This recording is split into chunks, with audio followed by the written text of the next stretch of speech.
የሚስት ለቅሶ ያለበት ባል ተስፋ ይቁረጥ አይሳካለትም። የእናት ለቅሶ እንዳለበት ልጅ ነው። አይሳካለትም። والله እንዲቹ ሐያቱ እንደተደበሰበሰ እንዲቹ እዛቹ እንደተንከባለለ አፈር እየላሰ የተነሳ የወደቀ የተነሳ ይኖራል። وهكذا لا يتغير ولا يوفق لتوفيق الله عز وجل የትኛውንም መልካም የሆነ ነገር አያገኝም የሚስት ለቅሶ ያለበት።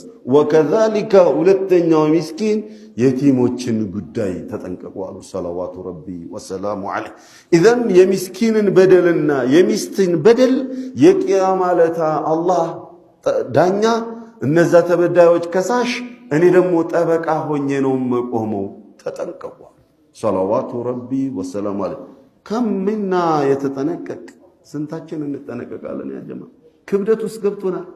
ደካማ ስለሆነች እጅህ ላይ ስላለች ስለምታስተዳድራት አንተ ባልነህና الرجال قوامون على النساء እምትለዋን የቁርአን አያ ጃሂሉም ሁላ አፍዟታልና ዓሊፍን ማያውቅ ሁላ الرجال قوامون على النساء እምትለዋን አያ አፍዟታል።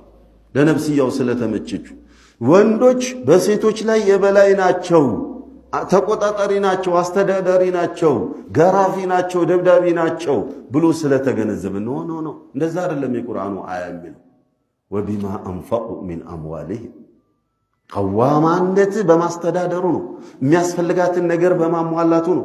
እንዳትሳሳት በመመለሱ በመምከሩ ኢላኺሪ ወንድ ሆነ አስተዳዳሪ ኃላፊነት ይሄ ዲሲሽን ሜከር የሆንክ ሰው ማንነት ማለት ነው። በቃ ህይወት ላይ የምትወስነው አንተ ነህ።